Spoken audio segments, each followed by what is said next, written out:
pamusoro izvi vakuru vedare alright nezuro nyaya yaProfet Walter Magaya kupuwa kwakaita bill pane zvinhu zvisiri kutraka kunzwisiswa nevanhu cause ndakaona kuti vanhu vakawanda they are already celebrating totenda munamato washanda munamato wadiso. Yes, thank you so much kuna vanhu vakanamata Prophet Magaya. Unoziva kuti zvinhu zvakangonaka kuti manamatira prophet wenyu, but rekezai tikudzeka imwe nyaya manga musiri kuziva. Manga muchizviziva here kuti Prophet Walter Magaya vakanzi ngavave vasiye matitle deeds kuda kuti imba inonongonyura ivo vakada kungotsakatika imba inotsakatika kuzwa unotodzi matitle deeds tagara tatase tabatira imba. That's the first thing. Second, vakanzoni passport inofanira kunge iripo kureva kuti havakwanise kubuda munyika.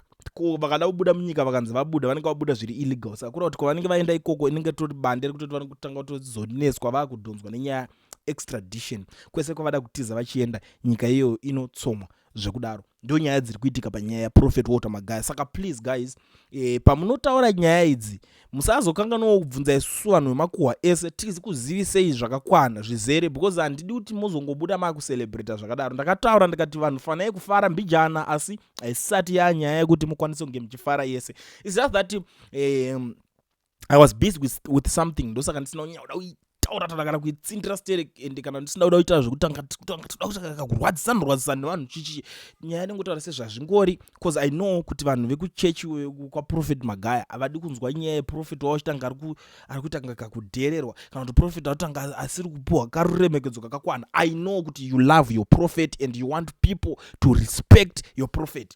It's always good to fight for your prophet since ivo vachimbokufaitirewo hondo dzenyu mumweya handiti, but chingozivai kuti matitle deeds yanenge achimbonzi chimbosiyai matitle deeds wakomana mosiya zvekare nezvitupa zvekufambisa anova ivo mapassports. Ndo nyaya yacho mamiriro yakaita. Handizive kana munde zvimwe zvandasiyirira mundibvunze futi.